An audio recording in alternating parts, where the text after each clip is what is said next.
Ginisang Sauteed bitter gourd with shrimp. Ginisang ampalaya na may hipon.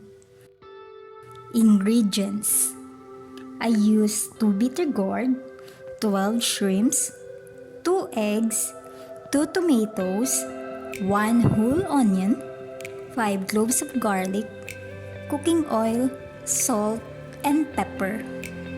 I am not a pro on this.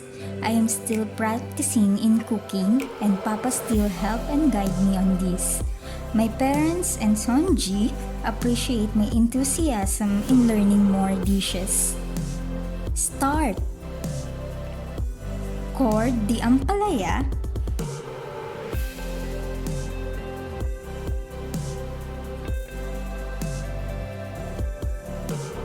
Slice it into thin pieces. To lessen the bitter taste, put some salt and set it aside for 10 minutes.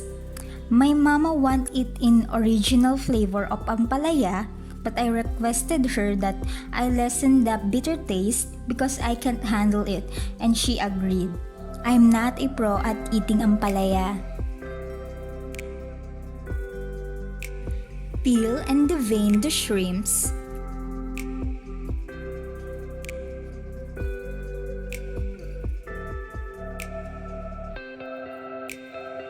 Papa agreed that cleaning the shrimps is a must. I am currently using scissor because I am not good at using toothpick. Please don't judge.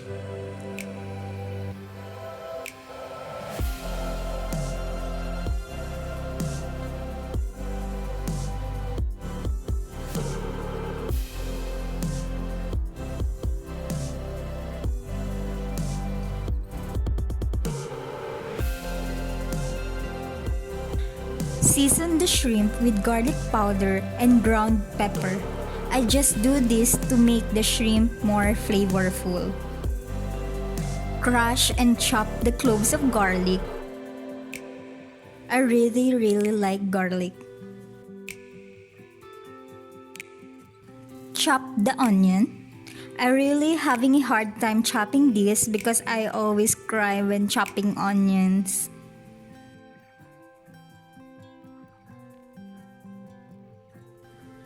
Cut the tomatoes into cubes.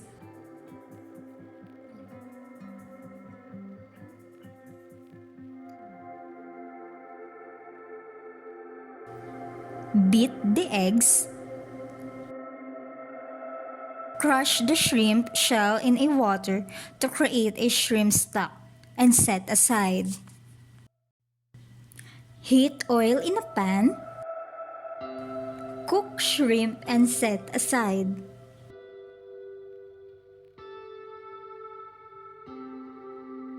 Sauté onion, garlic, and tomatoes.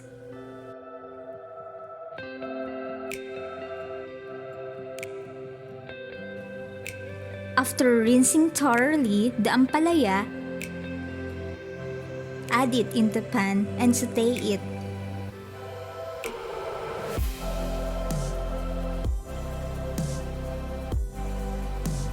Pour the shrimp stock for more shrimp flavor.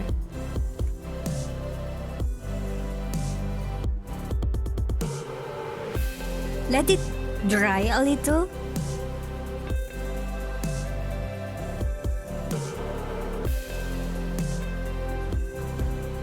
Add the eggs and mix it.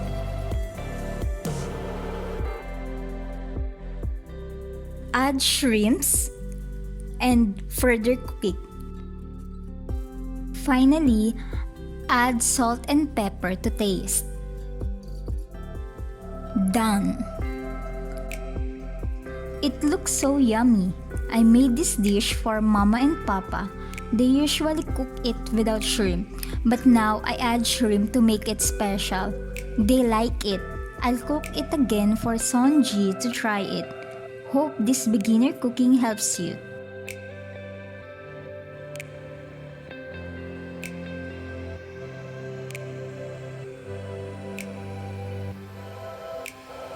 Thank you for watching.